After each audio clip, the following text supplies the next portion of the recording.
2024 ఎన్నికలలో ఎమ్మెల్యేగా పోటీ చేయమని అధిష్టానం ఆదేశించినా పోటీ చేయడానికి సిద్ధంగా లేను అని చెప్పిన శాసనసభ్యులు ఎలిజా, నన్ను నమ్ముకున్న కార్యకర్తలకు, నాయకులకు, సర్పంచ్లకు, ఎంపీటీసీలకు, జడ్పీటీసీలకు అండగా ఉంటాను. ఇక్కడే ఉంటాను, ప్రజలలో ఉంటాను, వైఎస్ఆర్సీపీ పార్టీలోనే ఉంటాను.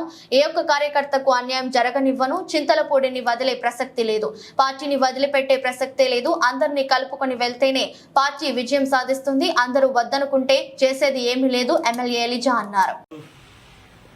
లింగపాలెం మండలం అనపనేని వారిగూడెం ఆ ఊరికి వెళ్లే రోడ్డు, పంచాయతీరాజ్ రోడ్డు, అది ప్రాజెక్ట్స్ లో శాంక్షన్ చేయించి మరి ఈ రోజున శంకుస్థాపన చేయడం జరిగింది. అది గత 20 సంవత్సరాలుగా మరి ఆ రోడ్డు సరైన 20 సంవత్సరాల క్రితం ఆ రోడ్డు వేయడం జరిగింది. మరి చాలా కాలం అయింది అది పాడైపోయి. చాలా రోజుల నుంచి వాళ్ళు ఇబ్బంది పడతా ఉన్నారు. మరి ఆ సర్పంచ్ గారు మరి ఎంతో పరిశీలి చేసి నా దగ్గరికి చాలాసార్లు రావడం జరిగింది. నేను కూడా మరి అక్కడ ఆ ఊరి ప్రజలు పడుతున్న కష్టాలను చూసి ఖచ్చితంగా ఇది చెయ్యాలి అని చెప్పి పైన అధికారులతోటి అలాగే మంత్రి గారితో మాట్లాడటం జరిగింది. శాంక్షన్ అయింది, సంతోషం. ఈ రోజున శంకుస్థాపన చేయడం జరిగింది. కాంట్రాక్టర్ గారు ఒక 2 నెలల్లో ఆ రోడ్డుని పూర్తి చేస్తామని చెప్పడం జరిగింది. దానికి మరి నేను ఈ కార్యక్రమానికి మరి శాంక్షన్ చేయడానికి సహకరించినటువంటి ప్రతి ఒక్కరికి కూడా నేను నా హృదయపూర్వకమైనటువంటి ధన్యవాదాలు తెలియజేస్తాను. సార్, ఇప్పుడు 200కు పైగా గడప గడపకు మన ప్రభుత్వం కార్యక్రమం చేశారు. అయినా మీకు సీటు ఇవ్వడానికి కారణం ఏంటి సార్? అది జగన్మోహన్ రెడ్డి గారు అడిగితే ఏం చెప్పను అంటే మీ మీద ఏమన్నా రిమార్కులు ఎవరైనా చెప్పారనా అలాగా అని? నా మీద రిమార్క్ అంటూ ఉంటే అడగండి ఎవరినైనా సరే. రిమార్కులు అంటే ఏమీ కాదు, కొన్ని రాజకీయ పరిస్థితులు, ఆ రాజకీయ పరిస్థితులను బట్టి మరి కొన్ని సమీకరణాలు చూసి మార్పులు చేర్పులు చేయడం జరుగుతూ ఉంది. ఇంకా ఇదేం ఫైనల్ కాదు, ఇంకా లాస్ట్ వరకు కూడా సర్వేలు జరుగుతూ ఉంటాయి. సర్వేల ప్రకారం ఏ రకమైనటువంటి పరిస్థితులు ఉన్నాయో చూసుకుని ఖచ్చితంగా గెలుపు గుర్రాలకు మాత్రమే సీట్ ఇస్తారు. దాంట్లో ఏమాత్రం సందేహం. అంటే మరి ప్రభుత్వ కార్యక్రమాలకు కూడా మిమ్మల్ని పిలవకుండా ఇన్ఛార్జీలు వెళ్ళి ఓపెన్ చేస్తున్నారు, దాని మీద మీ స్పందన? అది చాలా తప్పది, నేను దాన్ని తీవ్రంగా ఖండిస్తా ఉన్నాను.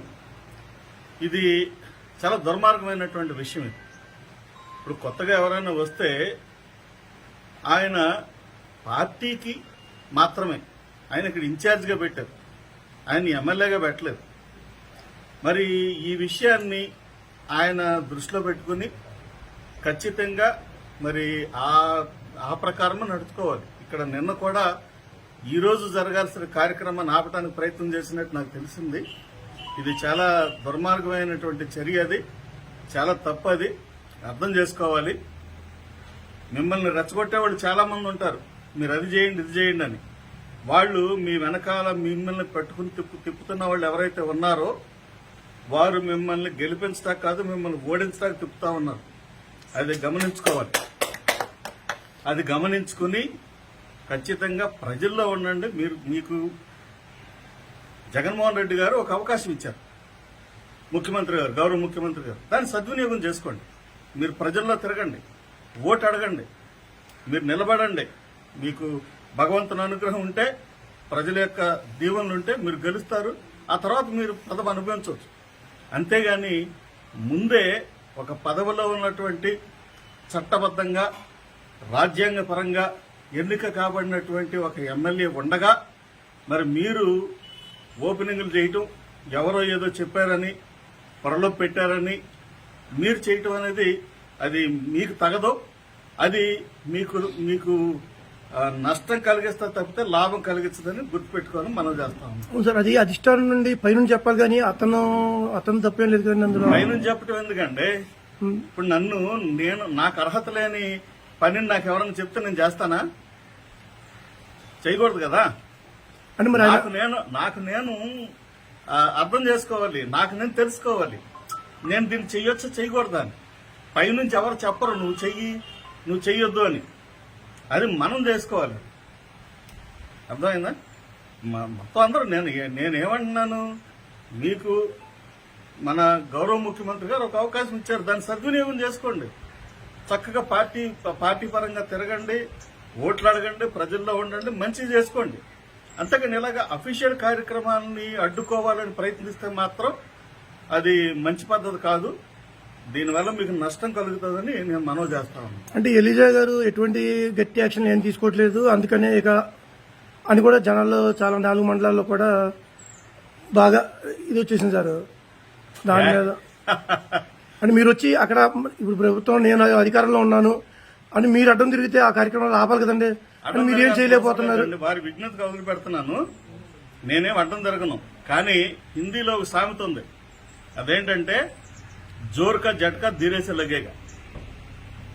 అర్థమైందా?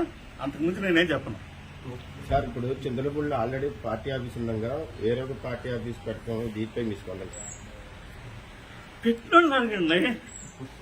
అంటే మీరు ప్రజెంట్ రూలింగ్ లో ఉన్నారు కదా సార్, మీరు ఇంకా ఇప్పుడు పార్టీ ఆఫీస్ ఉంది, నేను ఉన్నాను, నేను ఎమ్మెల్యేగా ఉన్నాను. ఆయన నన్ను వద్దనుకుంటున్నాడు, పార్టీ ఆఫీస్ కూడా వద్దనుకుంటున్నాడు. ఆయన సొంతగా ఆఫీస్ పెట్టుకోనివ్వండి, నష్టం ఉంది. సార్ మీరు పార్టీకి ఏమి వ్యతిరేకం లేదు కదా సార్, ఎందుకని మీరు? నేను పార్టీలో ఉన్నాను, ఇప్పటికి ఎమ్మెల్యేగా ఉన్నాను. పార్టీకి నేను రిజైన్ చేయలే, పార్టీలో తిరుగుతా ఉన్నాను. ఇప్పుడు కూడా నా దగ్గర ఉన్న వాళ్ళందరూ కూడా వైఎస్ఆర్ కాంగ్రెస్ పార్టీ నాయకులే అందరూను. ఎవరు వైఎస్ఆర్ కాంగ్రెస్ పార్టీ టీడీపీ వాళ్ళు ఎవరు లేరు నా దగ్గర, లేకపోతే జనసేన వాళ్ళు ఎవరు లేరు నా దగ్గర. సో నేను వైఎస్ఆర్ కాంగ్రెస్ పార్టీలోనే ఉన్నాను ఈ రోజు వరకును. కానీ మరి వాళ్ళు చేసేటటువంటి ఇదేంటంటే కొంతమంది ఆయన్ని మభ్యపెట్టి నువ్వు ఆయన దగ్గరికి వెళ్తే మేము నీకు చేయమని చెప్తే మరి ఆయన అలా అనుకుంటే అందరినీ కలుపుకుని పోతే గానీ ఎలక్షన్ అవ్వదు. ఆ విషయాన్ని అర్థం చేసుకోలేకపోతే ఇక ఆయన విజ్ఞతకు వదిలిపెడుతుంది. సార్ ఇప్పుడు అయిపోయింది, అది అయిపోయింది. మీరు ఇంకా మీ కార్యాచరణ ఏమీ చెప్పట్లేదు. మీ వెనకమాల మిమ్మల్ని నమ్ముకొని చాలా కేడర్ ఉంది, సర్పంచ్లు ఉన్నారు, జెడ్పీటీసీలు ఉన్నారు. వాళ్ళందరికైనా కాదు ఈ పార్టీలోనే ఉంటారా లేకపోతే వేరే పార్టీలోకి వెళ్తారా అసలు అనేది కూడా మీరు ఏమీ బహిర్గతం చేయట్లేదండి. సమయం ఉంది కదా, అంటే అయిపోయింది కదా, చేతులు కాలేక ఆకులు పట్టుకుంటే లాభం ఏంటనే సామెత కూడా ఉంటుంది చేతులు సార్. కాలితే కదా ఆకులు పట్టుకునేది, కాలం చేతులు కాలేదాకా ఎందుకు ఊరుకుంటా. ఈ లోపల అయితే మీ కార్యాచరణ ఎప్పుడు చెప్తే కొంచెం ఆ రోజు కార్యాచరణ అనేది ఏం కాదు, ఖచ్చితంగా